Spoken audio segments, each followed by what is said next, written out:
আসসালামু আলাইকুম রহমতুল্লাহি ওয়া বারাকাতুহু। আলহামদুলিল্লাহ, আজকে আমরা এখন মানবতার বিজয়ের পক্ষ থেকে দ্রুত প্রচার এবং গান নিয়ে আমাদের ঐতিহ্যবাহী নয়নত বড় মাদ্রাসার মধ্যে উপস্থিত হয়েছি এবং আজকের এই মাদ্রাসার কমিটির পক্ষ থেকে আমাদের ভাই আছেন এবং মাদ্রাসার আমাদের প্রধান শিক্ষক আমার ওস্তাদ আছেন। পাশাপাশি মানবতার বিজয় বাংলাদেশে যিনি পরিচালনা করেন জনাব মোহাম্মদ সাগর ভাই সহকারে আমাদের ওলামা পরিষদের সভাপতি এবং আমার চাচা মজিবুর বিজি।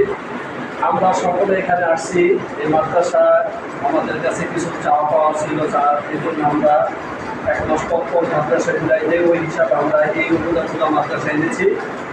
আমাদের মানবতার বিজয়ের প্রত্যেকটা সদস্যদের জন্য এই মাদ্রাসার যারা আছে কমিটি যারা আছে তারা দোয়া করবেন, তারা যেন মৃত্যুর আগ পর্যন্ত সুন্দরভাবে প্রত্যেকটা এই মানবতার প্রত্যেকটা কাজ অসহায় এদের দুস্থ মানুষের পাশে দাঁড়াইতে পারে এবং সবসময় দান করতে পারে। মৃত্যুর আগ পর্যন্ত যেন আল্লাহ তাআলা এই মানবতার কাজে লাগাই রাখতে পারে।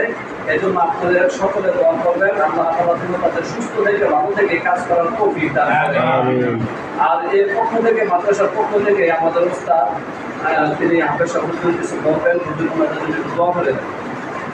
সে বলেন মুখটা বলেন যে আমাদের মানুষের কাজ করতে পারে এই দানগুলো আলহামদুলিল্লাহ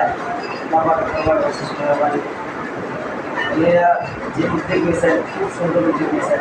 আল্লাহ তাআলা যেন এই ব্যক্তিকে কবুল করে নেন এবং সারা জাহানের জন্য আল্লাহ তাআলা তাদেরকে দানে কবুল করে নেন এবং সকল মুসলমান যেন আল্লাহ তাআলা এই দানাকে উপকৃত করেন এবং সকলকে যেন বেশি বেশি করে দান করতে দান করেন। সকলকে বিশেষ করে আমাদের এই মানবতার বিজয়ের অনেক সদস্যদের বাবা মা আত্মীয় স্বজন অনেকে মারা গেছে, অনেক অসুস্থ আছে। আমাদের মানবতার বিজয় যিনি এডমিট আমাদের জনাব মোহাম্মদ মহসিন হিসেবে ওনার বাবা এবং মা অসুস্থ। আমাদের বাংলাদেশের পরিচালনায় যিনি মোহাম্মদ সাগর ভাই ওনার মা অসুস্থ। আমার কাকা আসছে আজকে, উনিও অসুস্থ। অনেকের বাবা নাই। বিশেষ করে এই মাদ্রাসা যারা আছে, বিশেষ করে যেহেতু এটা কবরস্থানের পাশে, হুজুরের সবসময় ওনাদের জন্য দোয়া করবেন সকল ছাত্রদের নিয়ে, যেন ওনারা এই মাদ্রাসায় আরও বেশি থেকে বেশি পরিমাণ কিছু দিতে পারেন।